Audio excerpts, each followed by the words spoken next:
तो मध्य प्रदेश और छत्तीसगढ़ के बाद अब राजस्थान की बारी है। अब सबकी नजरें इस पर टिकी हैं कि राजस्थान का मंत्रिमंडल कैसा होगा, अनुभवी चेहरे होंगे या नए चेहरे होंगे, किस तरह की तस्वीर होगी। इसी पर ज्यादा जानकारी और अपडेट के साथ हमारे सहयोगी उमेश फोनलाइन पर हमारे साथ जुड़ गए हैं। उमेश, सबसे पहले तो ये जानना चाहेंगे, मुख्यमंत्री के चयन में भी राजस्थान फिसड्डी रहा था। पहले एमपी में मुख्यमंत्री चयन हुआ, छत्तीसगढ़ में चयन हुआ और अब मंत्रिमंडल देखे तो यहां भी तीसरे नंबर पर है। कब तक हो सकता है? देखिए, जो संभावनाएं है वो यही मानी जा रही थी कि तीनों जगहों पर अलग अलग दिन मंत्रिमंडल विस्तार किया जाएगा और पार्टी इसी लाइन पर चलती हुई नजर आ रही है। 2 जगह मंत्रिमंडल विस्तार हो चुका है और अब माना जा रहा है कि कल तक राजस्थान में भी मंत्रिमंडल विस्तार हो जाएगा। और जहां तक बात है मंत्रिमंडल में चेहरों की, तो मंत्रिमंडल में मैं पहले भी कह चुका हूं कि मंत्रिमंडल में अनुभवी और नए चेहरों का कॉम्बिनेशन देखने को मिलेगा। देखिए, किरोड़ीलाल मीणा, कालीचंद सराफ, योगेश्वर गर्ग, जोगाराम पटेल जैसे बड़े चेहरे हैं जो लगातार अपने अनुभव से सदन को भी सुशोभित करते आए हैं और कहीं ना कहीं पार्टी को भी आगे बढ़ाते आए हैं। तो ये वो चेहरे हैं जिनमें से कुछ लोगों को मंत्रिमंडल में शामिल किया जा सकता है। नए चेहरों की बात की जाए तो इस बार पार्टी में बहुत सारे ऐसे विधायक हैं जो पहली बार चुनकर आए हैं।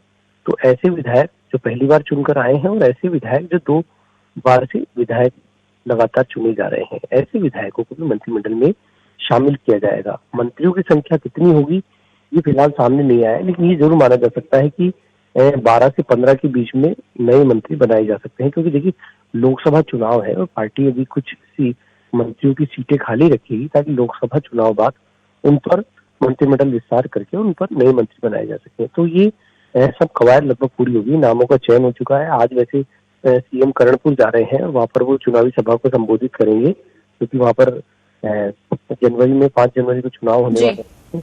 तो कहीं ना कहीं कल मंत्रिमंडल विस्तार की जो है संभावना पूरी है। जी उमेश, जिस तरीके से छत्तीसगढ़ और मध्य प्रदेश, क्योंकि जब मुख्यमंत्री चयन हुआ था तब भी वो सेम परिपाटी तीनों ही राज्यों में बीजेपी ने अपनी रखी थी, तो राजस्थान में भी यही कहा जा रहा था कि एक सीएम के साथ 2 डिप्टी सीएम होंगे और वैसा ही हुआ। अब जब मंत्रिमंडल विस्तार हो गया है, एमपी में जहां कल ही मंत्रियों ने शपथ ली है, वहां भी यही देखने को मिला है, नए चेहरे, युवा चेहरे जिन्हें तवज्जो दी गई है, पहली बार के विधायक जिन्हें मंत्री बनाया गया है। तो यही रणनीति यहां भी देखने को मिलेगी राजस्थान में भी स्पष्ट तौर पर? बिल्कुल स्पष्ट तौर पर रणनीति देखने को मिलेगी, क्योंकि देखिए पार्टी अब जो सेकंड लाइन के नेता है उनको अब मेन स्ट्रीम में लाने की कवायद में जुट गई है। क्योंकि अब तक वरिष्ठों को ही जगह मिलती जा रही थी, लेकिन पार्टी ने जिस तरह से नए सीएम और डिप्टी सीएम बनाए हैं, नए चेहरों को देकर मौका बहुत चौंकाया है। तो कहीं ना कहीं पार्टी अब मंत्री जो है वो भी नए चेहरों को लाएगी, क्योंकि अब पार्टी चाहती है कि सेकंड लाइन के लोग आगे आए। वरिष्ठों को अब संगठन की मजबूती में लगाया जाएगा। यही वजह है कि सेकंड लाइन के लोगों को सीएम डिप्टी सीएम बनाया गया और अब यही कवायद जो है अब मंत्रियों में देखने को मिलेगी। और 2024 के जो लोकसभा चुनाव है उसमें भी जो मंत्रिमंडल होगा उसमें कहीं ना कहीं नए चेहरों को देखने का मौका मिलेगा। जी उमेश, स्पष्ट तौर पर अभी हालांकि घोषणा तो नहीं हुई है कि कब होगा, लेकिन ये माना जा रहा है, चर्चाएं चल रही हैं कि 27 दिसंबर यानी कल यहाँ शपथ ग्रहण हो सकता है।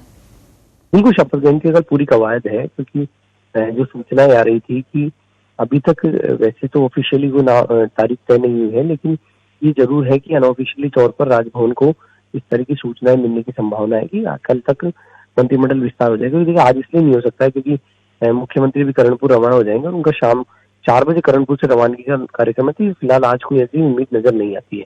जी चलिए, बिल्कुल उमेश, इस तमाम जानकारी के लिए शुक्रिया।